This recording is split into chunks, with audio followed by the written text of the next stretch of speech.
Hello everyone and welcome to the webinar, Visioning for Prevention, Transforming Partnerships to Achieve Change. I will now turn it over to our facilitator, Nicole Barnes, to begin. Thanks, Chris. First and foremost, I want to welcome everybody. I'm going to spend a little bit of time introducing our featured speakers today. You'll hear today from Juliana Ormsby, our Center for States Region 10 liaison. She'll be facilitating our panel discussion a little bit later in the call. And then our team from Washington, we have Elise Morrissey, who is from the Children's Home Society of Washington, Heather Cantamesa, who is also with the Children's Home Society of Washington, and Rob Wyman with Casey Family Programs. We're glad to have you all here today. We're just going to go over the agenda and the objectives, and then we will jump right into our content. So our agenda today, we're going to hear a little bit about the Parents for Parents program from the Children's Home Society of Washington, and really hear about how that program aligns with prevention plan goals. And then we're going to hear stories from the field, from our team from Washington. How do agencies, partners, and families really work to transform systems? And then we'll have a little bit of closing towards the end, and then we will close out the call. So our objectives today, we hope that you'll increase some awareness around how programs across the prevention continuum really can align with the Family First Prevention Services Act, the prevention plan development. We hope you'll increase your awareness of the process for gathering data on program effectiveness to really support applying for and getting approval for the Prevention Clearinghouse, and that you'll recognize the value of those critical partnerships between private providers, your TA networks, state child welfare agencies, and other system partners to really support that transformational vision of what prevention looks like. So without further ado, I think I'm going to turn things over to Heather from the Washington team to get us kicked off. Thank you so much. Hello, everyone. Parents for Parents was created from the leadership of Brenda Lopez, a parent with lived experience called a Parent Ally, in partnership with CASA GAL supervisor named Julie Lowry, who recognized the value of parents' voice and peer support. This proactive and collaborative approach is reflective throughout the program model. Parents for Parents program elevates parents' voice from the bottom all the way up to the legislative level, creating the successful passage of P4P as a financially supported statewide program, further demonstrating the impact of our voice on decision-making and our strong collaboration with stakeholders. Next slide. Children's Home Society employs parent allies to administer and support all program sites and to work in partnership with each site's host organization. Strong child welfare, stakeholder, and judicial support is built to ensure program success. We meet parents at their court hearings and invite them to our Dependency 101 class and offer ongoing support throughout their case. We provide them with firsthand knowledge about how to successfully navigate the system, and we are proof that not only does the system support reunification, it invests in our continued success. Children's Home Society supports 19 sites in 39 counties of Washington and has launched other sites across the U.S. Next slide. P4P provides a roadmap for parents to use that is inspiring and achievable. We promote self-advocacy by educating parents about the system. Parent allies are well informed about child welfare services and closely connected to the most up-to-date resources in our community. The Dependency 101 class provides a platform for parents to understand how stakeholder roles and how we strategically model how to have working relationships with professionals. We are translators of experience across social classes, bringing knowledge and compassion and understanding to both sides of the case. We reduce stigma that often diffuses adversarial perspectives by focusing on perceived control and common ground. P4P is a vehicle to build on parents' successes. When their case closes, the program is designed to assist them to transform their experience into practical skills. As parents are lifted up into leadership positions, they strive to gain knowledge through continued education and training and often move into other opportunities to make a positive impact. And I'm going to turn it over to Elise.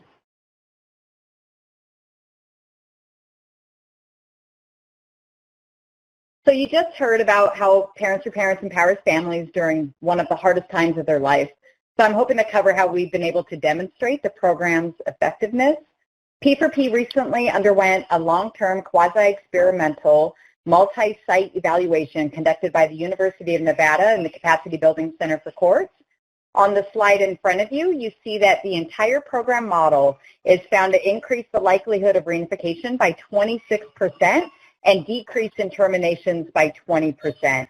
I also want to point out that participation in our one-time 2-hour class increased reunifications by 17% and decreased terminations by 13%. It's amazing how 2 hours of a parent's life can make a huge difference when they're met with compassion. Next slide, please. In addition to the most recent evaluation, P4P has also underwent additional evaluations which found increased compliance with court-ordered services, increased attendance at hearings and visitation, and increased belief that parents have control over their case, amongst other things. Based on these findings, P4P is currently rated as a promising practice. We also submitted the program to be reviewed by the Title IV Prevention Services Clearinghouse in October 2019, although we're still waiting to be reviewed and very hopeful for this opportunity. I think it's also important to mention that parents in Washington have been at the table with the Department of Children, Youth, and Families regarding our state plan, and we have found them to be very receptive to hearing from parents.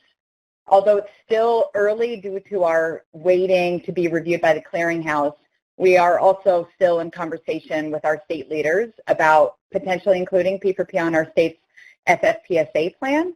We're excited for what the future holds and hope to provide support to parents as early on as possible. And I also see this as a huge opportunity for other states interested in implementing a program model such as this. We're also currently in discussion about providing support at pre-filing FTDNs and hope to identify ways we can be in partnership with mandated supporters at schools, hospitals, and jails, and hopefully help prevent families from coming into the system. So that will close our overview of the program, and I will now turn it over to Juliana. Great. Thank you so much, Heather and Elise, for sharing an overview of the Parent for Parents mentoring program, sharing a little bit about the research and that alignment with Family First. So we're going to shift into digging a little bit deeper into the great work that you've been doing.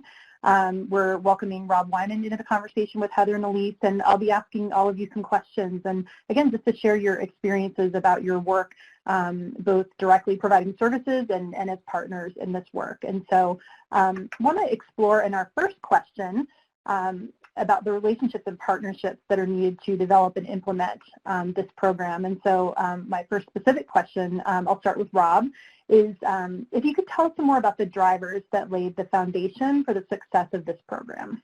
Thank you, Juliana. I think the beginning driver that has to exist in any jurisdiction looking to implement a program is the desire to improve engagement with parents and find success for parents and families. And when that happens and meets the lived experience, that authentic voice that parents bring, that's really the original driver. That gets started. Speaking from Casey Family Programs perspective, we began several years ago exploring practices that engage those with lived experience to make a difference for youth and families. Peer mentor networks and peer support really rose to the top in that process and really showed that it aligned with Casey Family Programs' goals of delivering and improving and ultimately eliminating the need for foster care in our child protection systems. As you heard earlier in the presentation, research is clear that the benefits to families, specifically their outcomes for children and reunifying, have been established, and so it's something that Casey Family Programs is really decided to invest in and support. Great. Thanks, Rob. Elise, I wonder what you'd add to that. What else can you share?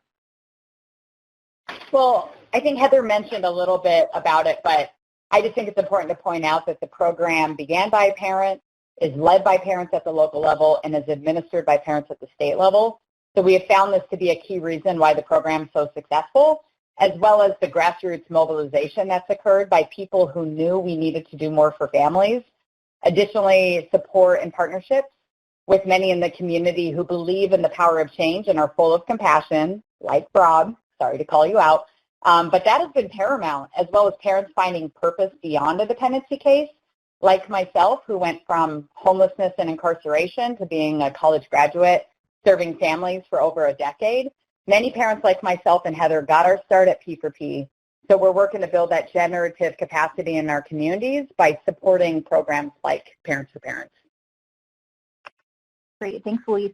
So we've heard about some of the strengths and the drivers that go into supporting a successful program like this, and I want to shift to my next question around, can you tell us about some of the challenges? You know, how did your team persevere through these challenges? I'll start with Heather, and then we'll go back to Elise. I've heard of experiences and had personal experience myself with some of the new programs that have helped implement being met with some skepticism and just challenges and concerns from stakeholders. But as we educated them on our supportive role and uplifted parents and demonstrated that our presence complement their work, they've become some of our strongest program supporters. No, that's great. Thanks, Heather. Elise, what would you offer as well? Well, I would add that we know there's not only a need for this work, but the system issues can also seem overwhelming, especially for parents. So we see peer mentoring as a critical component to the solution. A huge issue I see is also identifying sustainable and startup funding for programs, but I've seen creative and passionate individuals exploring braided funding streams because of the difference maker this program is and because of the positive cost impact it's having on communities. And then we also strive to reduce barriers to hiring and paying and honoring individuals with lived experience. So we partner at the local level to address barriers to make this happen. No, that's really great. Thank you. I think we want to talk a little bit too about, and you alluded to this earlier in your presentation, Elise, but the alignment of the program, your program with Family First, those core tenets and the goal of transforming child welfare. And so I want to talk a little bit about how does Parents for Parents align with the core tenets of Family First and that goal of transforming child welfare to a prevention-oriented system, specifically thinking about using peer mentors in a prevention-oriented way. Elise, I'm hoping you'll kick us off in this question. Sure. Well, P4P definitely shares some of the values I believe is at the core of FFPSA. It's research-based and focused on family success. It's a model that's responsive to families' needs. It's strengths-based, and our peer mentors provide understanding and compassion in order to move people into the solution. It's also skill-based, support-based, and transformative with connecting families to community support. I would also mention it has the ability to draw immediate rapport and model for others why we need to invest in families, why this is so important, and also includes the training of professionals to shift mindset and potential stigma or bias towards parents.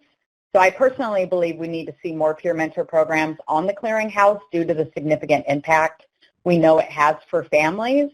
And it's going to really take all of us to be successful helping to shift away from a punitive mindset that's currently at play in much of our system. Thanks, Elise. Rob, what would you add to that from your perspective? Well, in addition to just what I said earlier about Casey really examining, what's effective in this space and seeing parent mentoring programs, Parent for Parent specifically, being one of those programs really rising to the top. I kind of want to emphasize a couple points that Elise has just brought up and such, and that I spoke to earlier about improving parent engagement. And I want to just identify that on two different levels. There's the idea of the prevention space and the person-to-person work in the prevention space. And in my experience, when you talk to anybody who works in that space, who engages families in the field. The idea of engaging families and enabling and empowering families to be able to engage the department during that kind of investigation or alternative response time, and being able to really understand what's going on and bring themselves to the conversation. Parent mentorship and parent allies are just unbelievably valuable. Hopefully we'll hear a little bit about that later. And really building that engagement to the practice. There's then also the idea of elevating lived experience voice, in this case parents who have been through the system, into the decision-making and design space, because states are in the process, hopefully they're to the latter part of it, but you never know. They're in the process of designing and monitoring a prevention program in their state. And the voice of parents who have been in that sort of reception place of those services, being at the design table and helping the decision makers understand what that system needs, is also a level of experience and expertise that you just really can't get anywhere else. And those are kind of two areas where Casey has really been trying to help build those programs and build that capacity. Kind of bottom line, when you're going out in the prevention space, a lot of what you're doing is engaging and addressing trauma. And the one thing we know is that the way to do that is to bring empowerment. And Parent for Parent, parent allies really bring the potential to empower parents to be able to kind of meaningfully and securely engage in that prevention space, rather than kind of be resistant and let what otherwise could have been diverted flow deeper into the system. Thanks, Rob. That's so important. I'm glad that you and Elise really emphasize the importance of engagement. That's kind of a core piece of the work that you do. We're talking about prevention. We know it's critical to engage at this juncture, but it's really critical to engage with parents and partners throughout the life cycle of a case, right, across the spectrum. So thank you for kind of lifting that up. And I think that leads us into our next question around partner support. And so this question I'll start with Elise first. But what advice would you give to participants here who are struggling with building their capacity to engage their TA partners in this work? What are the kinds of supports that TA providers can offer states and partner organizations like Children's Home Society to align their programs like this with their state FFPSA prevention plans? So kind of a couple of questions, I guess, in there. But I'll start with you, Elise. I'll try to unpack it briefly. Yeah. Well, I would start just by saying by bringing parents, our experience has been by bringing parents and other individuals with lived experience to the table to develop FFPSA plans. I believe we're not only helping to reduce unintended consequences by having the impacted populations at the table, but I also know states and technical assistant individuals and whoever is at the table will also be inspired and motivated to make the necessary changes in order to promote family well-being. My agency also provides technical assistance to launch new Parents for Parents programs. But what I also find is the result is a pool of parents are then developed who can work with state partners to make things better. I think we need to lean on one another to ensure peer work is happening in direct service programming with the training of professionals at advisory tables and with educating lawmakers. My advice is we really can't ever take for granted the power of a child being in the arms of their parents. So we really need a partner to turn the vision of FFPSA into a reality. And if people ever need to be inspired, I have really cute children. I can share some pictures. I can attest to that. I affirm that. Thanks so much, Elise. Rob, what would you share from the partner's perspective?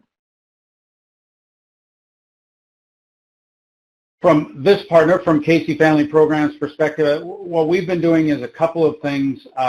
We've been focusing on sustainability and replication of parent-partner programs.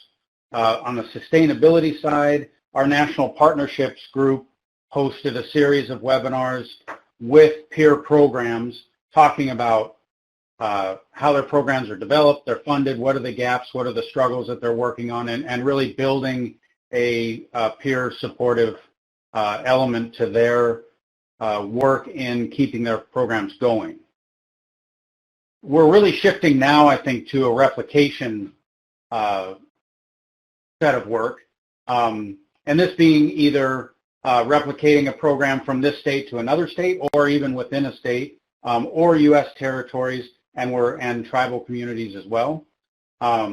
We hosted an external webinar back in May that really described the research behind the programs and things like that, and hopefully similar to this program here is kind of spreading the general word about what and why these programs should be implemented in jurisdictions. We're also exploring TA opportunities, technical assistance opportunities, by identifying kind of resource gaps and where we can kind of fit into that. We've supported concretely the development of programs in various sites around the country, including Maricopa and Pima County, Arizona, and Kansas City, Missouri.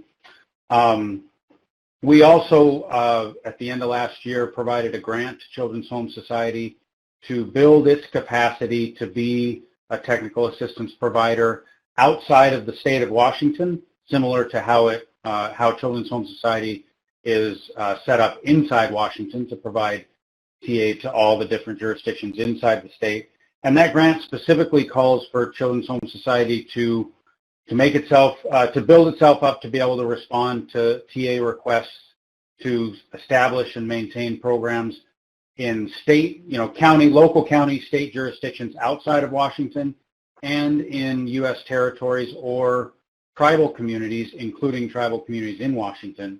That's really a kind of leading edge work that we're just looking to get into as well, is offering and supporting parent mentorship in tribal courts and communities. That's great, Rob. Thanks. And thanks to Children's Home Society for the work that you're doing to help other states and territories and tribes set up similar programs. So I know that we'll have materials and a link to your website that folks can access after this. So I'm going to shift back to Heather, and I hope you can share with us a little bit more about this concept of the science of hope that folks may be familiar with, and how that plays a role in Parents for Parents and prevention as a whole. Yeah, the science of hope is embedded throughout the framework of the Parents for Parents program. In a nutshell, hope is the belief that your future can be brighter than your past and that you actually have a role to play in making it better. So according to the science, every goal has two main determinants. One, a person's level of agency, and two, access to the pathways to get there. So the program surrounds parents with cheerleaders that are relatable to them and they gain instant rapport with, and then who also just sit beside them along the whole way throughout their journey in the child welfare system. And it provides pathways needed to get to their goal. And we do that through education and connecting to resources in the community. Not only do we broker the resources, but we have insider information about how to access those resources. And we even demonstrate how to connect with the resources. So when we model how to have working relationships with community providers and stakeholders in the system, parents get that roadmap. And they get that demonstration, and then they can try it on for themselves and use our modeling to build their own skills with having working relationships. Hope is measurable, and as parents have access to Parents for Parents and the benefits of the program, they gain the opportunity to build the willpower and the way power. Their hope scores rise, and that's an actual measurable thing, and they are significantly more likely to be successful. Next question. Yeah, sure. So I wonder, Heather, if we can stick with you for this next question, of course, but if you can tell us, how does the Parents for Parents program help to engage and support families in child welfare services? So by meeting parents as early as possible, we normalize their experience and dispel the shame that causes adverse reactions like lack of participation. We demonstrate direct mentorship behaviors like owning what we can control, and we share insider tips that empower and motivate parents to be successful. We stick with them, like I said, throughout their entire experience, and they have the choice of when they participate in the program. We always assume that we are working with the parent that's going to make it, so along their journey, we're training them to be managers of their own case and drive their case, and we know that we're going to recruit them to join our efforts in supporting other parents.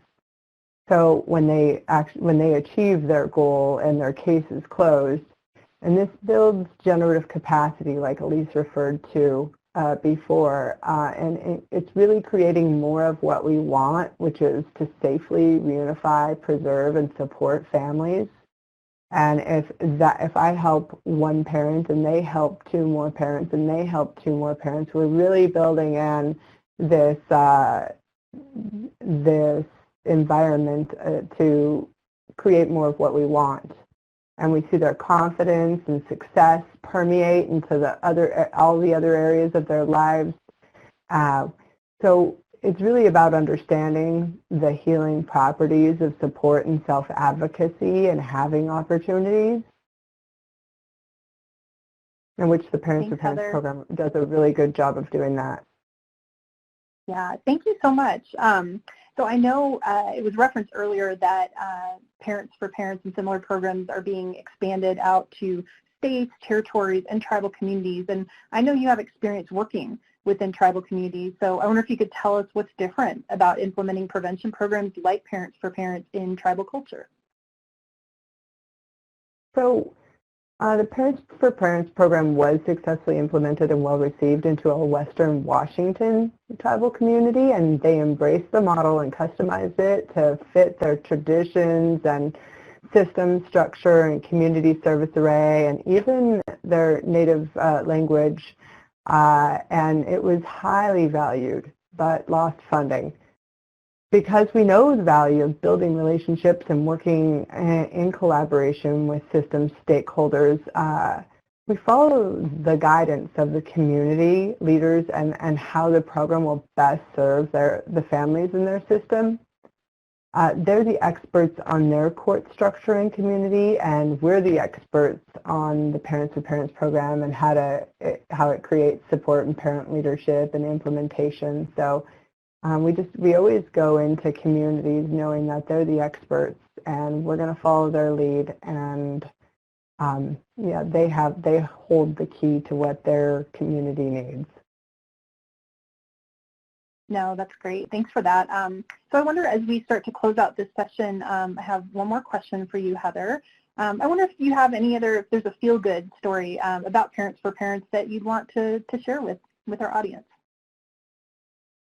Absolutely. It's about Gina, who's a parent with lived experience, and she's doing mentorship work at the pre-filing level, so really early upstream work. For her, the goal is to connect moms and babies to the services and support they need while keeping them out of the court structure. And she notes that their willingness to do whatever it takes to stay together with their baby is evident, and she sees a significant reduction in trauma when they're supported with options to stay together.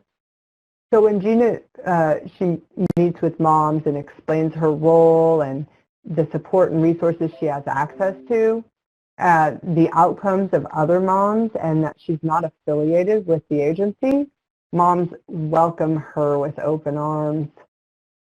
So Gina was connected to a mom with a disability, a long history of DV, and just the inability to speak up for herself. Gina connected with this mom early during her pregnancy. The mom was convinced that she'd be separated from her child upon birth because that had happened to her before. Gina worked with her to empower her with support and programs and resources. She attended decision-making meetings, court hearings, support groups, and she helped her find shelter from intimate partner violence and assisted her to find safe, permanent housing. So she empowered her to develop self-advocacy, self-efficacy and her voice. And not only has this parent never been separated from her baby, but she's actually reunified with another child after term had been filed. So I think that just demonstrates the power of having peer support and being delivered by a peer-led program to really the outcomes that we see in our evaluation. Heather, I love that story about Gina. I also was thinking about something that has stayed with me over the years. So I hope to inspire us also to remember that lives are changed for the better through the power of someone who can tangibly instill hope. So I recall a father at court where his trajectory could have been very different as he was on the verge of yelling at everyone, which could have only stalled his great progress. It was hard for him to believe that his baby girl was okay, not in his care, because every time he saw her at a visit, she was in the same clothes that began to have more and more stains. So this was very important to him to address because he always made sure she was dressed beautifully each day she was with him, and he just did not feel heard in the process. So as he was about to yell, I sat down with him and helped demonstrate that we can show them better than we can tell them, and that I personally knew the feeling of powerlessness as I began my case in shackles. So he told me for the first time he felt heard, motivated, and was validated. As a direct result of support, he kept his eye on the prize. His baby came home quickly. He became a rock star parent mentor and now has a thriving career and family. It all began with the power of hope and education about the system. That's why we do this work, and that's why we need to collaborate to bring it to every family across the nation. Thank you. Thanking Heather and Rob and Elise for your time today, and I'm going to be turning it over to Nicole to close us out. Thank you. Great. Thanks so much. I appreciate it. God, I love hearing your inspiring stories. You all are doing such wonderful work, and thank you so much for sharing those stories with our participants in the audience today. I hope that our participants can take something away from the work that you're doing and be able to embed it in their core values and the work that they're doing in their states to really get to that holistic vision of prevention. So Chris, if you could get us to the next slide, please. So I just want to remind folks that this is a three-part series around visioning for prevention. So this was the second event held in the three-part series. Event 1 was held in April on leading the charge for transformation, and it will be available on the center's website in the coming weeks. And then event number 3, held in July, is an upstream approach to achieve prevention, and that also will be available probably towards the end of the summer on our website. I want to remind folks to stay connected with us. You can sign up for our GovDelivery just to get general information from the center. You can also check out our new prevention webpage on our website that has a number of the resources that the center has developed, including some tip sheets and guides around the Visioning for Prevention series. We have a publication called Working Across the Prevention Continuum to Strengthen Families, and then another one on community partnerships and primary prevention. That's a Children's Bureau Express article. So we'd love to have you check out the website and see what's new. And then lastly, Chris, if we could go to the last slide. I just want to remind folks to connect with us as they would like. Feel free to reach out to us at any time at the capacityinfo@icf.com web email address or our phone number there. We'd really love to hear from you. But thank you so much again for listening to today's session, and have a wonderful afternoon.